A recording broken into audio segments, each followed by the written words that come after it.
What up, my freaks? RuinusInsight here, welcoming you to part 25 and the very last part of my Total War Warhammer 3 Bhashiva the White Tiger Mortal Empires campaign.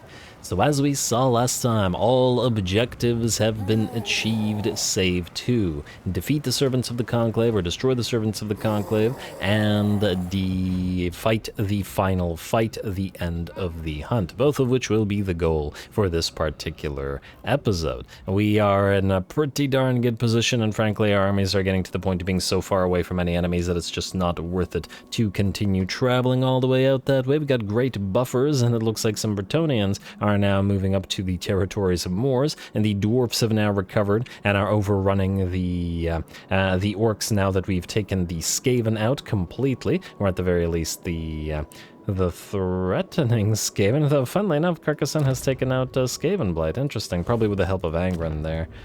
Pretty interesting indeed. But anyway, Moors is falling, Skaven Blight is gone, we have destroyed Molder effectively, and Rictus is gone, so yeah, the dwarfs are sitting pretty. And of course, as promised between the episodes, I did take the several turns to move Bhashiva all the way up to Jarnagrund, where we prepare to fight. Now, the way that we're going to do this is thusly. First of all, Eowatharv are here. This is going to be a relatively small fight. I mean, these guys have a nearly complete stack, and Tharv has non-leveled heroes, so I might as well let him try. What we'll do is this. We will besiege Jarnagrund. I like this. With Bhashiva. And with Siege Jarnagrund. Huh? You're not able to besiege Jarnagrund with Bhashiva? Hello? Hello? Is this guy is this guy's zone of control interfering with you? I'm not entirely sure we could. What's going on here? Well, okay, how about this? You go into stalking stance, I guess. I kind of wanted a field battle here, but I didn't want to fight all of these guys at once because I kind of wanted Tharv to shine in his own in his own battle. But if this ambush works, great, and if it doesn't, I guess we're fighting with everybody. Let's see what happens. Alright, no ambush. Alright, fair enough. Then what we're doing is a massive fight. Bhashiva and Tharv are working together to bring down the 3 stacks, including garrison, of Jarnagrund. Fair enough. We'll get the Banner of Swiftness on the Green Guardian to make sure that it can keep pace with the Jade Lions. And I believe we're ready to go. Let's see how well this works out for us. Away.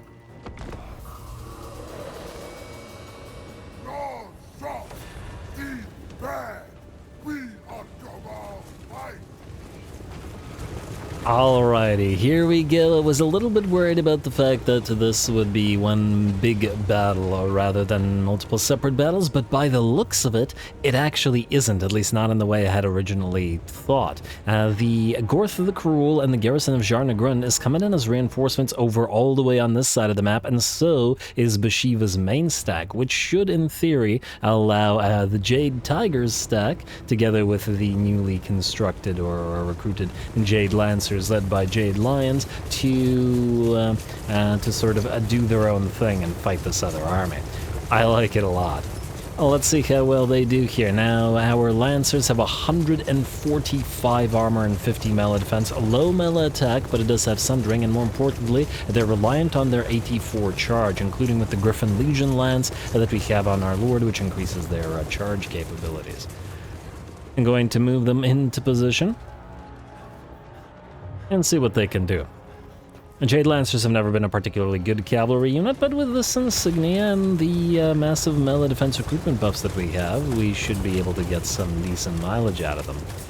Anyway, here we go. Looks like the enemy will launch a few fire arrows our way as the first of our Guandao close the distance with the Cathay, but I'm more interested in the charges of the Griffin Legion. We're going to lead the way with a little bit of Jade Fire from the Jade Lions and send the first set of Chaos Dwarfs flying before crashing into the second set and staying there to hopefully cut them down. The Sundering armor works, and we do a decent little bit of damage to both while we close the distance with all of our Jade Lancers at once.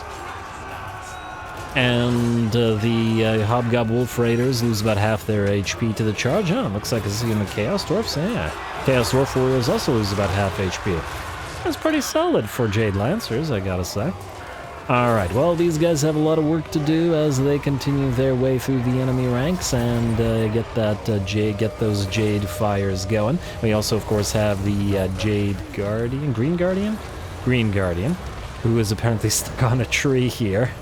Alright, he's just looking menacingly at all of those guys. If you're wondering what he was actually doing, is he and the Lord were killing the Lamasu. And now we're working away at the enemy Cathay here. At the same time, both our reinforcements and the enemy reinforcements have arrived on field. We are going to allow the enemy reinforcements time to reposition, and Bhashiva will simply wait while we clear this army out. Nice little combo by the looks of it. The units that were over on the right flank that were charged by our piles of Jade Lancers were swiftly routed. In the meantime, since that battle by the looks of it is pretty much won, it's more or less time for Bhashiva to join the fray as well. And the Astromancer will head towards the Sorcerer Prophet, debuffed as he is pretty severely by the blinded effect from the Fulminating Blade that we got as a quest reward, the Star Metal Plate below on the ground, and the Kite of the Uttermost Airs causing damage to him over time. Scarecrow banner, all that sort of stuff. And ooh, does look like one of the lions does take a volley from the blunderbusses, losing about half of its HP to a single volley, which is pretty painful. Unfortunate for us, perhaps, but at the end of the day, we do have a healer in this army, so we should be able to deal with it. The Guandao are obviously busy cutting down the enemy Cathay without any issue. And our piles of regular Tiger Warriors are facing off against Infernal Guard and Laborers alike, with the very lovely effect of the Curse of the Midnight Wind down upon the enemy ranks. And of course, all the anti-magic that we now have in this army. So our Celestial Lions now have the anti-magic insignia. And the Jet Lions obviously have the anti-magic aura as well, and the Bhashiva now has the Tzeentch's Teeth, so the anti-magic aura herself, wherever it is. It's in here somewhere. Unstable Alchemy, there it is. So basically, there is a very low chance of any enemy army actually being able to use any magical attacks against us, which is pretty darn significant because various of our units have massive amounts of physical resistance. We got 32% on the regular Tiger Warriors, and we got only 22% on the Guandao, a little bit less apparently. Oh, but they need a little bit more in the way of levels. Plus the Stalkers, in the meantime, have way more, don't they? I believe the Stalker's base is higher, and if I could ever select them, 52% physical resistance, plus the 5% ward save that they have against enemies that can no longer use magical damage, giving the Tigers a massive advantage against, well, pretty much anything. Anything that doesn't fire off too many range rounds at them, I suppose, especially before our anti-magic auras can close. Alrighty, does look like some of the last of the enemy units have arrived on the battlefield this time. The Hell Cannons sticking kind of close to the edge of the map, and we will have to charge them by virtue of it. But otherwise, the garrison of Jarna Grund and Gorth the Cruel alike are not having a very good time of this. Infernal Iron Sworn now being pinned together with their Bale Taurus by the Astromancer and one of the Celestial Lions, and more Tigermen coming down the hill to cut down Chaos Dwarf and Goblin and Orc Laborer alike in droves.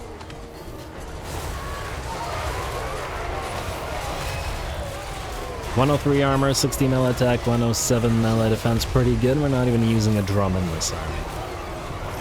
I suppose we could, if we gave it a banner of swiftness, it might be able to maintain pace with the rest of our army now that I think about it, but frankly, we did put the Alchemist and the Gatemaster and the Astromancer in this army just to provide support, and a drum would have been 4 units for providing support, and that's a little bit much.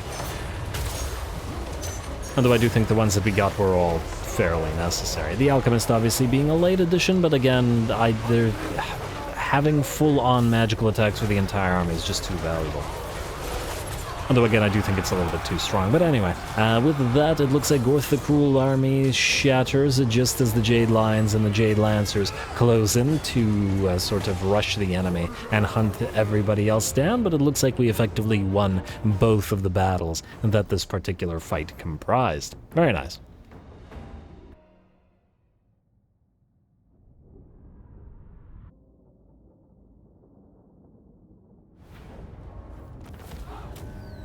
Alrighty, there we go. That was actually a pretty darn nice fight, despite not going the way that I wanted it, in the sense that I wanted it to be two separate fights, but effectively we did get two separate fights, as Athar of the Jade Tiger took on Sarah Mahotar here, and took them out. We didn't get to use the Jade Lancers for long, but they, together with the Jade Lions to anchor them, had a pretty glorious charge. And Bhashiva, in the meantime, was able to take out Gorth the Cruel and the garrison of Jarnagrund without too much problems and pretty minimal losses at that. Death at Purrs still getting 190 kills and 15k damage, 21k on the Thundercats, 22 on Cat Scratch Fever, and 25 the Nyancom officers carry the day. Well, and that's why they're the officers. Let's see, it looks like pretty much even between the Crouching Tigers and the Paw Patrol in terms of the Stalkers, though they were protecting our flanks, they got a little bit less of, you know, cutting down droves and droves of enemies in the way that the others did. Also, great job to one of the Celestial Lions and Bhashiva herself, 19k damage despite not being a caster. Very solid, you have to admit. We will, I mean, it doesn't really matter whether we heal or not. What does matter is how we approach the rest of this. Now, I assume that you can't reach the Falls of Doom from here, and I would imagine that Bhashiva cannot either. Do you do have Siege Attacker, right? Huh. You could try sending Bhashiva that way. That's a question. Wonder if we sack or kill this guy. You know what? Let's try this. Bhashiva, go here.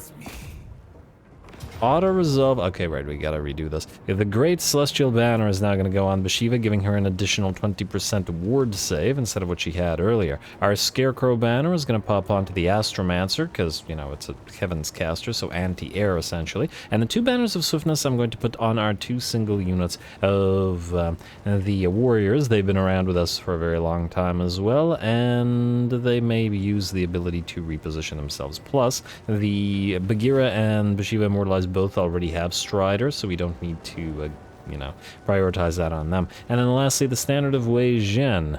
A little bit of anti-leadership. I guess we'll put it on this guy. Frankly, it doesn't really matter over much. We'll auto-resolve this. Then we will heal and continuing forward, hopefully. Then, if a Tharv takes Jarnagrund, occupies it rather, like so. 160 iron favor only for taking out Jarnagrund. It should be an even 1,000 at the minimum.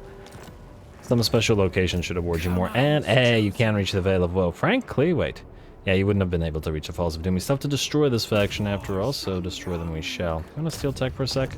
Yeah, you want to fail, apparently. I'm not even surprised. Auto-resolve. Lovely. Just wanted to get that little extra bit of XP to make sure that our newly acquired Iron Claw warriors have all got their rank 7s. Very nice. They won't be as strong as those Iron Claw warriors in Gandari's army, of course, but they'll still be plenty strong. You, in the meantime, can grab another point in alchemical hardening. I would also like you to grab steel sheathing for the alchemist elixir of iron skin. And let's see. I mean, just in case, we probably want harmonic anchoring just for the potion of healing. Though on the other hand, while we have plenty of casters, a cheap Plague of Rust may come in handy. So then we'll grab the passive for metal shifting, and we will take the, I don't know, Winds of Magic Reserve. Something like that. Alrighty, what about the rest of the levels? I think they probably won't matter all that much, as the rest of our heroes in this particular army are effectively maxed out, so... yeah, not much to get you. Wound, Steel Tech, well, I don't think you're going to be seeing tech. And hey, Tai Lung has reached rank 50. Lovely. I think I got most of the names for the Taigis of the various kinds. And there we have Shere Khan and Tai Lung in this particular army. hit 10 in Tharv's army. I think we have Garfield in this army, yeah. And then there's a bunch of others everywhere that we've been doing throughout the course of the campaign. But frankly, I don't remember where all of them are, especially since, you know, about, I don't know, like 5 or 10 episodes ago, we started giving them to heroes rather than to just lords. Anyway, why didn't I level you your last points? Just get damaged walls. Everything else is maxed out. Yes. Alright, beautiful. Now, to acquire that long victory, we still need to take the Falls of Doom, which could potentially give us a little bit of extra XP. Which means we would still want to end the turn, I suppose. Alright, fine, fair enough. I'm not going to move everybody, anybody else, rather, end the turn. Real quick. Hopefully a Tharv will be in range, and if not, I guess we'll have to move 2 turns. Oh, Golgi's not liking us now. Alright, we did give a bunch of gifts to the Dolgan, and you don't like our treaties with Karazakarak, Kuran, and Carcassun. Well, we were going to eventually set you against the Dolgan, too, so whoever declares war on us is most likely going to be the one who, well, it won't matter since we'll never reach that point in the game, but if, in theory, it were to happen, we always held that card.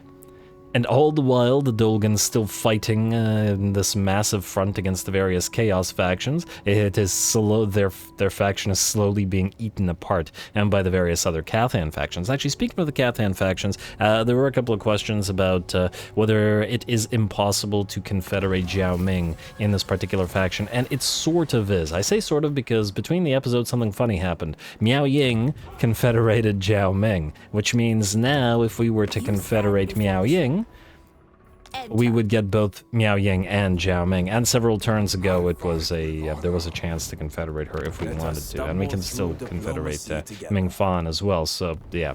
Basically, it was possible, we could have had all of Cathay, but there's absolutely no need, and I'm pretty happy with them actually occasionally sending an army out that way, though funnily enough, neither Miao Ying or Jiao Ming were doing anything here. It was all the Jade Custodians, so credit to them, gotta admit. Anyway, a Tharv, just to check. Ah, yeah, you are out of range. Alright, fine. You're gonna go here. I'm gonna say Bhashiva. Next turn we'll March Stance, and we'll end one more turn after that to destroy these guys. You can heal back up, and then we'll head into the final fight, final hunt, whatever.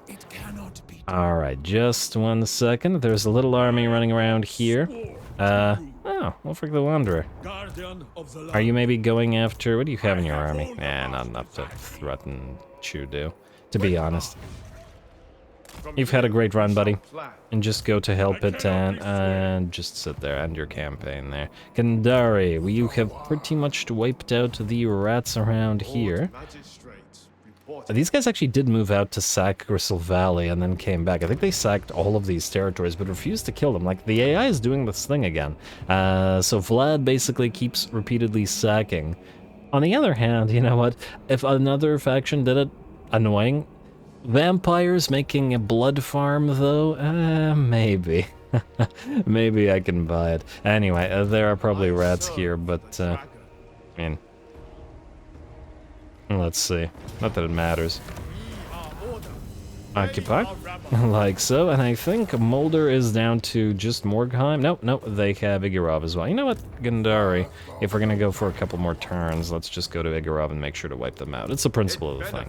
It took a while to get here. May as well get the payoff, as it were. And I believe that's all of you guys. You were keeping an eye on Kugath in case he or Helman Gorst advanced, but frankly... his half HP army is no threat to us, and we'll just get annihilated at range. And it looks like Kugat's main stack either ran away or died. Plus, would you look at that? Gelt is advancing with 5 armies. Good for him. Alright. Skip, and end the turn. Let's go to the Falls of Doom. Are you still moving? You better not pick up a plague. Maybe I should have gone back into pig barter so that you were immune to the plague. Whatever. All good. Miao Ying, you want us to join the war against the Blue Roses? No need for it, no need for it. Only the big fights now.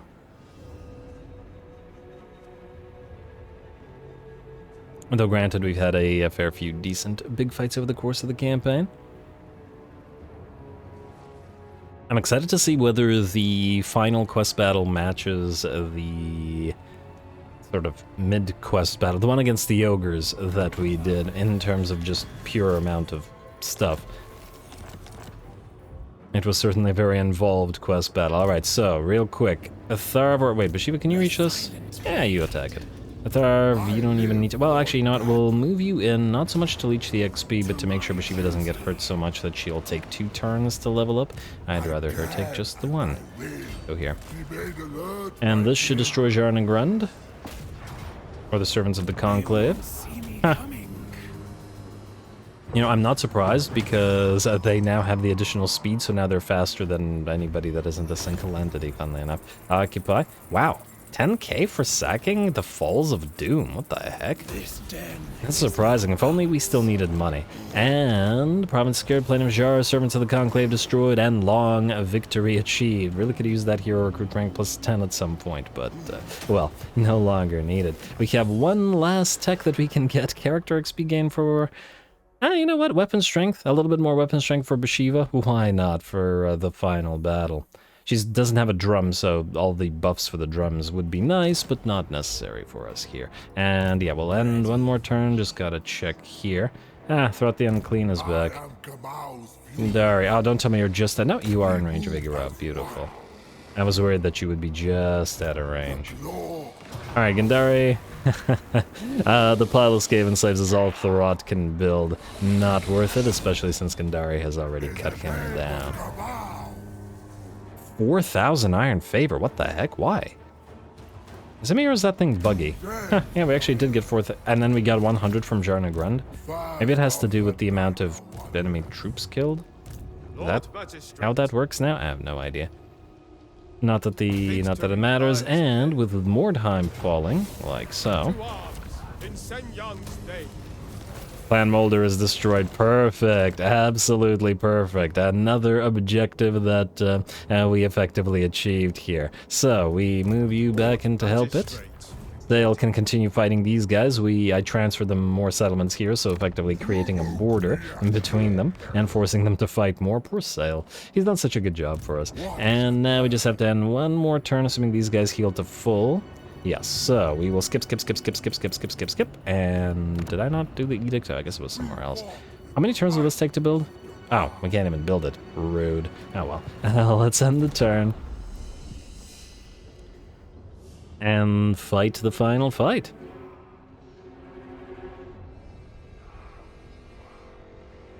Alright, come on now. I don't think anybody else is coming over here. Hey, Count Noctilus, are we still at war with you? Oh, wow, strength rank 3, good job to him, but he wants peace. Wow, he's pretty much even with that. Strength rank 2, what the heck? Huh, who's strength rank 1? Is it the... We used to be strength rank 1. Who's strength rank 1 now? It's curious. I genuinely want to see. It might be someone that we can't see, like somebody in Lustria or Nagaron or something like that. Or it might be the Ogres? Depending on how well the Man-Eaters are doing now. I don't think it's Sale. Well, we did give him a lot of territory. Trickster's cult discovered in Mordheim. Wait, who confederated who? Oh! Wow, Dolgan! Oh, wow. That's pretty neat. They now... Sale now has Wulfric and Throg on his team. So, are you strength rank 1 now? No, strength rank 6, so who's 1? Yeah, we can't see whoever 1 is. Oh, wait, we're back to 1. It must have been the Man-Eaters. For a second there. Unless it was... I don't think it was Wintertooth. Unless it was Wintertooth, and then Dolgan took him over. Dolgan! Wow. Funnily enough, with you at this high strength rank, and you just having picked up a massive extra border... Wait. I wish I hadn't deleted this.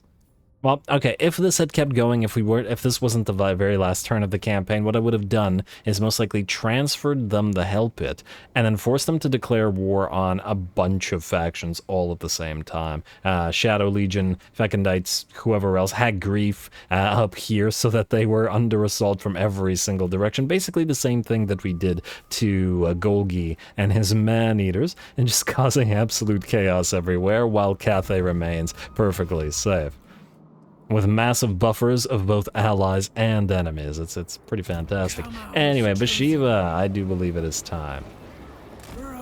You're gonna go here. We will level up the Alchemist one last time, get you that harmonic anchoring, and one final point in alchemical hardening. Fantastic. Now, our Iron Claws are up to 95 armor, 107 melee defense, 60 melee attack. They would technically get a little bit stronger with levels, but frankly, I think we'll be okay. And yeah, I switched Bhashiva to the Tzeentchbane teeth for the final fight because A, unstable alchemy, and we have to bring Tzeentchbane to the final fight against Tzeentch, right? And I was thinking about giving her the Jade Pendant to allow her to heal, but frankly, I don't think she needs it.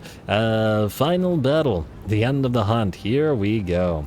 As word reaches you of Xiangyang beset by ruin, the Dark God's design is laid terribly bare. The relics are steeped in the power of the ancient struggle that freed your people.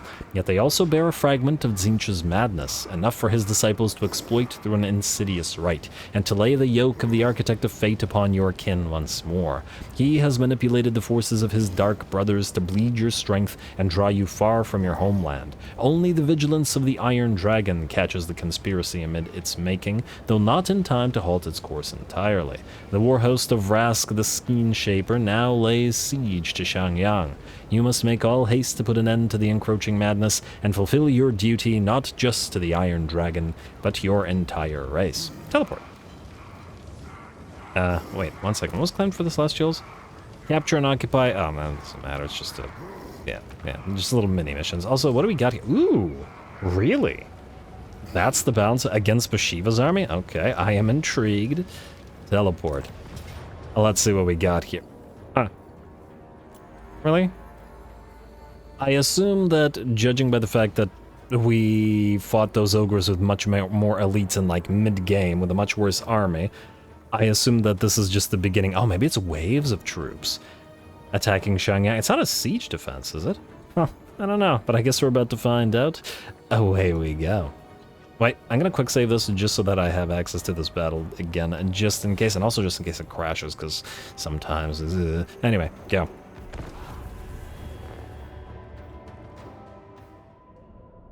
The shadow of Rask the Skein Shaper loomed over the battlefield, its Tzeentchian lunacy etched across the twisted visages of its servants. Wherever Rask could roam unopposed, the changer of ways would soon follow. Their machinations needed to be undone, lest the noble tiger warriors fall back in the clutches of madness. Bhashiva, the White Tiger, would not let that happen.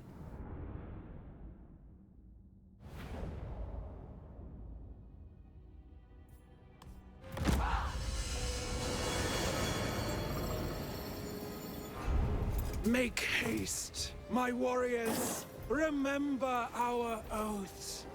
The disciples of the Skein Shaper sow ruin upon our home. End their lives swiftly. For you gaze upon what we could have become, had it not been for Kamal's bravery. As for these brutes, they set the torch to a city that welcomed their ilk. They chose their path.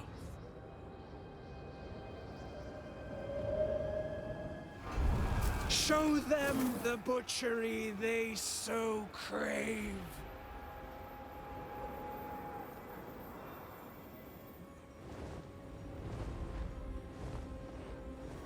Ah, yes indeed, the ogres set the torch to a city that welcomed their ilk. We did have a feeling that Bhashiva would be set against the ogres ever since that mid-quest battle in clearing out that ogre camp. So we'll just have to clear them out as well. Admittedly, we did get our ogrish allies, but hey, they're mercenaries, so they'll work with pretty much anybody anyway. Anyway, we got a pretty neat little backdrop here. It is, by the looks of it, the standard Cathay city that is representing Xiangyang. Would have been nice if they had used a different city as a model. However, they did add some nice little bits to it with all of the sort of Tzeentchian crystals and Tzeentchian pathway into the sort of scorched battlements and walls, collapsed bridges, and all that. That's pretty nice. And I like that the sort of Tzeentchian effect is kind of like spears of light having smashed into the into the mountains and into the buildings, and causing that little bit of anti-gravitation and stuff. I would have actually included some of the buildings in that, like little bits of the building floating around as well with the crystals, but I gotta admit, it's pretty neat. I like all that corruption. In the meantime, though, we have a battle to fight. And the battle in question is this. We have 2 artillery pieces and 2 commanders between the ogres and the Tzeentchans. I'm counting the Soul Grinder of Tzeentch in that particular set. And the quest battle is actually to kill all of those, the commanders and the artillery, within a set amount of time, or you lose. Those are the objectives. So we gotta book it towards them rather quickly. Fortunately, Bhashiva should be able to cut down that Soul Grinder without issue, and our flyers will be able to cut down that Chaos Commander without issue as well, while the rest of our Tigermen get ready to close the distance. Here comes Joe Exotic to charge the enemy and lead his tigers into the fray. And the enemy gets debuffed pretty heavily. There we go, as the Tigermen make their way forward and start cutting the enemy apart, even though the commander and the Soul Grinder are already both down to 20% of their HP before the arrival of the Tigermen. And there we go. We have a massive advantage here as well. The ogres are moving in as reinforcements. And speaking of, here come the Mournfangs. It'll take a while for all the ogres to get here, and our units are statted up to a pretty insane degree. Cat Scratch Fever, 111 melee attack, 117 melee defense, and something, and 110 armor. Good luck to the ogres or the Tzeentchans is what I'm getting at. Our tigers are more armored than Chaos Warriors at this point, or at the very least certainly outstats them in every other way. Alright, well, the Tzeentchans are pretty much done already. The Soul Grinder has been banished by Bhashiva personally, and the Chaos Sorcerer is on his way out, while our Stalkers move to close with the enemy artillery piece, the Nobbler Scrap Launcher, which is a part of our objectives. Their precursor weapons take out about 50% of its HP, and we continue working our way at it. Granted, this puts these Stalkers in somewhat more danger than we'd perhaps like. The defenders of Shangyang shall fear havoc from the skies no longer. Alright, Bhashiva was saying something, but the Stalkers had to move in order to get after that artillery piece, which perhaps gets them a little bit more danger than they would like, but at the same time, again, our units have such high stats at this point, so they're not quite in all that much danger. Especially against the little Nobblers, who they would have cut down without any trouble at all. In fact, most of them are still at full HP, although keeping in mind some of the heals that they would have gotten.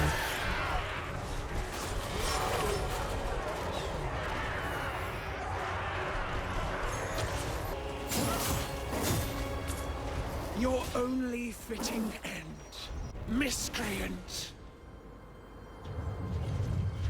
We struck a nerve. Our elusive enemy shows its true face.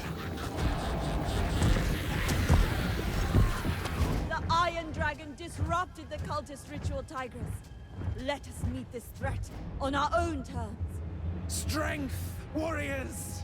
Prophecy has taken us far, but it is your courage that will see us through.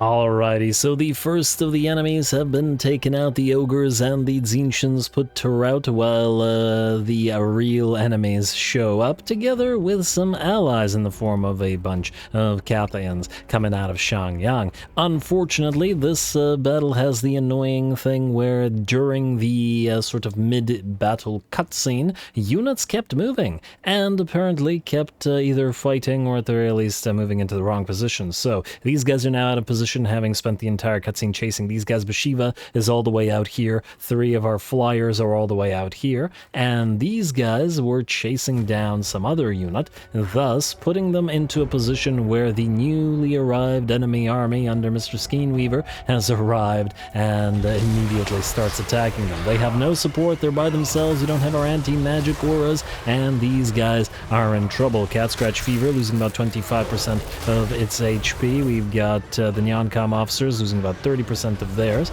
and Death That Purr is taking a bit of damage from the Skeenweaver and from his pet Mutolith Vortex Beast as well. They really gotta not do that. There's a few quest battles that do that. I think there's another one in the realm of Tzeentch specifically that does it as well. Or we could just call it Tzeentchian Shenanigans. Anyway, to sort of fix that up a little bit, we pop off the Harmonic Convergence on the Cat Scratch Fever unit as it's damaged, and then pop off the Curse of the Midnight Wind upon the Tzeentchians, lowering their damaging capabilities, while all the rest of our units rush to where they need to be once more. We drop the Missile Mirror on the Flamers of Tzeentch, making them relatively useless while we close the distance, and move to separate our anti-magic aura causing flying and ground walking kitties to make sure that all the demons are deprived of their magics. In the meantime, Bhashiva will continue rushing towards the Skeenweaver, obviously seeking a duel to bring down the enemy lord, but stopping briefly by the looks of it to damage the enemy exalted Flamer here. Fortunately, these guys are fairly fragile, and as soon as we have somebody else in here, we can send them after it instead of Bhashiva, though Bhashiva deals like 30% of its HP and damage in one blow. She'll swap out with Bhashiva. Bhashiva will swap out with Bhashiva Immortalized. And it looks like our Cathayan allies have now arrived. And Bhashiva being kept back by a few of the pink horrors and the Celestial Lion and distracting the Skeenweaver.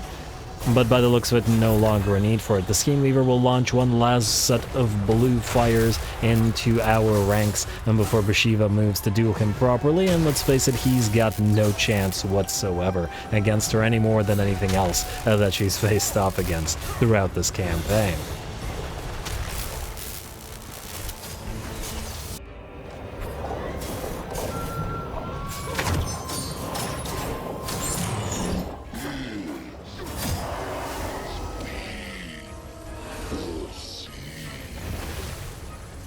Behold then in your schemes our eternal defiance.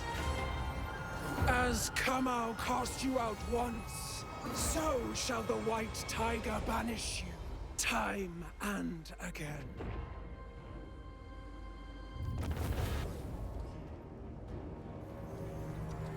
Alrighty, there we go. A nice final fight, not quite as involved perhaps as clearing out that ogre camp, but a rather nice fight nonetheless, with one minor irritating caveat to the fact that the enemy army spawned and was attacking our army during the cutscene, and movements were persistent during the cutscene, as well as our units were completely out of position and already starting to take damage when the reinforcing army arrived to damage them. It's silly, but this isn't really the fault of this DLC, as this is a bug that's existed for absolute ever in this game, and some quest battles are kind of notoriously irritating in that I just remember in Castalton's campaign recently there was one like that where, again, the units... well, actually, Castalton's campaign had a little bit of a different situation where the game deployed your units for you, so yeah, that's also kind of irritating. But anyway, what I'm getting at is that, yeah, in some quest battles, the enemy army will attack you during the cutscene, and your units will keep moving during the cutscene and go wherever they were going, or chase down garbage, or chase down fleeing units, or whatever, and thus be out of position. I don't understand why they don't just pause the battle, like... You have a pause in the game. Pause the battle when a cutscene comes up for the player. What the heck? Weird. But anyway, not that it mattered in any way, so it's not like it makes me too spaghetti. Anyway, very nice fight, and a nice finale for Bhashiva, who racked up a very solid 20,000 damage. We will also bid farewell to our Gate Master. Wait, okay, we can't see their names on the screen.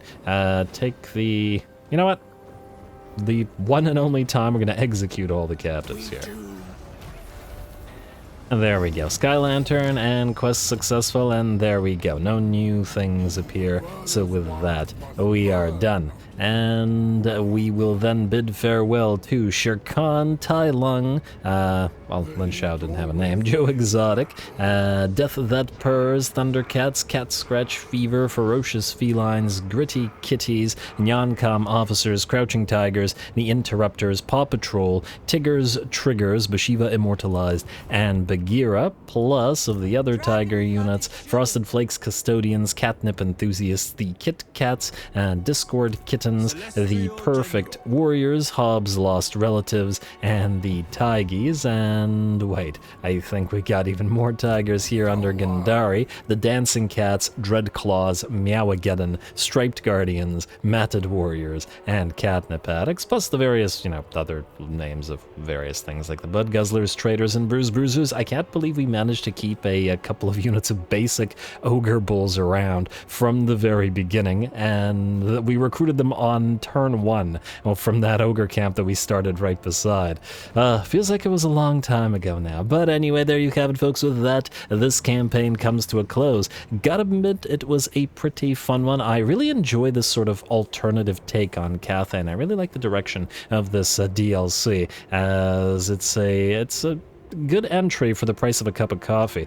With credit to CA for the very interesting Ogre Camp battle. Honestly, I am almost more inclined to say that it should have been the final battle rather than that one, because that one was harder than this one, though granted our army was a lot stronger this time around, so that may have contributed to the matter as well. Plus, I really enjoyed the way that we played in this particular campaign. I do have sometimes a tendency to maybe ignore diplomacy a little bit much, because it's admittedly not super necessary, but we manipulated the Dolgan throughout the course of the campaign, and later the Man-Eaters as well, to allow us to achieve both our objectives in getting those relics and whatnot, and keep the rest of Cathay safe. Pretty neat. And admittedly, if the campaign had continued, we would have had a war against the Dolgan as the final enemy, but they were already suffering here. And I think even with the addition of the Wintertooth and Wanderers, Worldwalkers rather, under Wulfric, the Dolgan, even with all those legendary lords, wouldn't have survived, because before we declared war on them, we would have set them first against all the other nearby factions by giving them a bunch of garbage red territories, so they're at war, such that they were at war with everybody around them, and then we would have declared war on them and attacked them from every direction with the help of these guys as well. So they were always going to be doomed. Gandari has earned himself a spot in the community canon, though I do admit our artillerist Chu-Du also did very, very well. I might give him a sort of, I don't know, pseudo spot, as in a guarantee that we bring him back next campaign, and if he proceeds to make a name for himself, well, next Cathay campaign, if he proceeds to continue making himself a name for himself there, I just said it, come on, Ruinous, then perhaps he will have earned the name, because he did do well, and I did enjoy his relatively not too OP artillery army, in the sense that we didn't go too crazy on it, but it was still obnoxious. Anyway, we didn't get to try out all the armies, admit just a little bit from Athar the Jade Tiger. Didn't quite get to making the Storm Tiger that I wanted, with the Astromancers and whatever other things, for lots of lightning. Plus we had the Yang army that we were gonna do, but admittedly we did see the Celestial Dragon Guard fight with Bhashiva through the early portion of the campaign. And we saw the Great Longmire Riders fight several times, so it's not like any of these units were new, and a bunch of them actually got a lot of playtime as well, so not a big deal there. The Yin army would have been nice, but, well, we could do that next time we play a Cathay campaign. Besides, I pretty much never, ever, not a single campaign, with the possible exception of Thorgrim's, have I ever managed to try out every single army composition that I wanted to try. And even in Thorgrim's, there are a few that I still wanted to increase their playtime and adjust them a little bit more later on, and that was a very, very lengthy campaign. There's always going to be more compositions to try out, let's face it, and we certainly had fun with all of the sort of tiger-focused ones this time around. And all the armies did well. Let's just see these stats very briefly for those who are interested in ending the campaign on turn 93, though admittedly we could have actually fought that final battle on turn, like, I don't know, like 50 or something, whenever it is that we unlocked. I think we were still on tier 3 of Lords of Shangyang. Our income, oh man, we spent like half the campaign at like minus 10k per turn, and then all of a sudden money didn't matter anymore at all, which was kind of interesting. The battles, victories, primarily wins, obviously. Only 3 heroic victories. Actually, significantly less than I would expect. This might actually mean, however, that the auto-resolve favors Cathay in a way that, or maybe just their sort of balanced armies, in a way that it gave us less of a chance to get heroic victories, even against pretty big odds. The losses, we had 5 that were just, you know, garbage little minor settlements that we didn't fight, just, you know, like rats attacking them without our armies defending. It's vanilla. And the 2 actual losses would have been that 1 ambush of one of the caravans, wherein, well, it was a caravan with like 5 units that got ambushed by a full ogre stack that had no chance and could not escape, and then that early siege battle against the, at the Great Bastion, wherein we had just confederated the Bastion faction and then pretty much immediately got attacked. So, oh well, what can you do there? Heroes recruited 102. What? Oh, because we kept milling them over and over again. I was like, wait, I don't remember having anywhere near 102 heroes, but we milled 58 of them. So, even with milling 58, we still had like 42 heroes? Well, I don't know, I feel like we don't have that many.